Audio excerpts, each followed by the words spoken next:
Hey, what's going on, guys? It's Pete here with MixBetterNow.com, and I'm coming to you with a brand new 5-minute mix tip. I want to show you how to make your bass punch through your mix.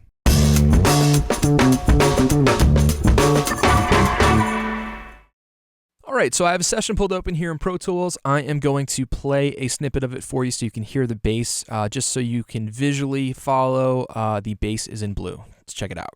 And I'll try. Just try.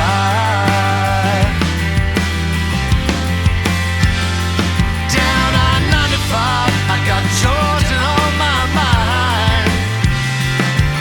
It's a All right, so 99% of the time when you get a session from a client to mix, or if you are tracking your own music, you will get a bass DI track. Why? Because it's typically the easiest thing to do. That way, the mix engineer has the ability to make some creative decisions like I'm going to do right now. Sometimes the producer, the artist, has a very clear vision and they might mic a bass amp, which in that case is great, especially if it sounds good. But a lot of the times I get bass amp tracks that are mic'd up and they don't sound great. So what do? I duplicate the bass DI track. And then on the duplicated track, I will send those two to a bass bus. But the difference here being is on the second track, what I call the bass amp track, is I will process it very heavily with things like my favorite bass amp sim, with things like distortion plugins, saturation plugins, and I will even use some chorus on the bass to really get it to fill out. In solo, you will hear the saturation. Let me play it for you.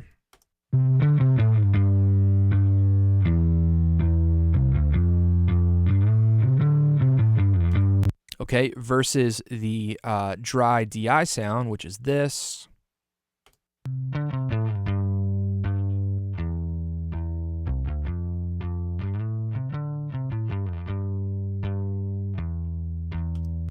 Now, when I put them together, they sound like this.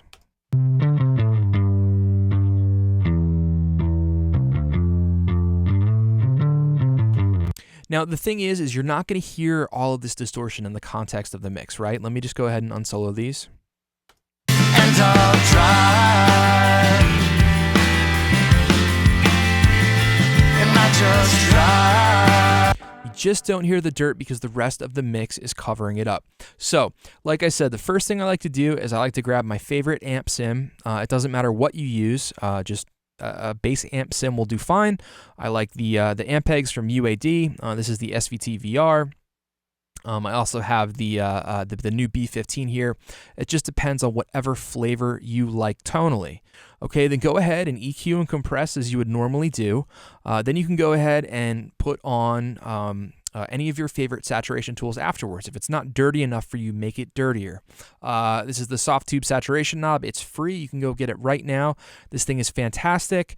I also have a decapitator pulled up, which is not free, but in Pro Tools here, one of my favorite free bass amp plugins is the Sans Amp, which sounds fantastic. So let me go ahead and show you just how it sounds on and off. Bass amp off.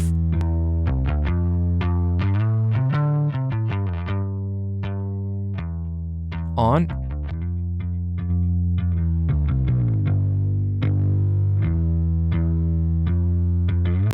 Now if I go ahead and blend it back in with the DI. And I'll try.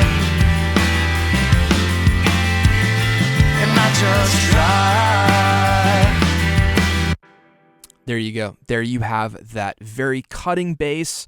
You know, it's sitting well, it's punching through the mix, but at the same time, it's not being obscenely dirty or distorted sounding. Lastly, I have this Dimension D plugin pulled up here because you can go ahead and send your bass to a little bit of chorusing and it'll make it sound bigger.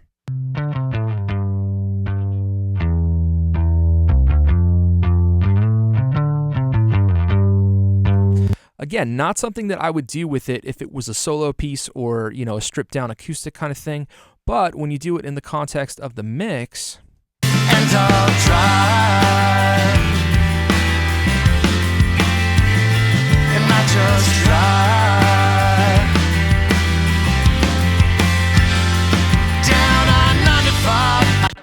It just really sounds nice. It kind of gives it a nice bloom, and it allows it to open up the low end and really fill out. So go ahead and duplicate that bass DI track, throw on your favorite bass amp sim, and then you could follow it up with any combination of distortion plugins, saturation plugins, and then if that still isn't getting your bass to push through, try putting a little bit of chorus on it. Send it out to your favorite chorus effect, and that should really help your bass sit well. All right, that's it for me. My name is Pete with Mix Better Now. This has been a 5-minute mix tip. I appreciate your time as always, and I will catch you next time. Hope you have a great day.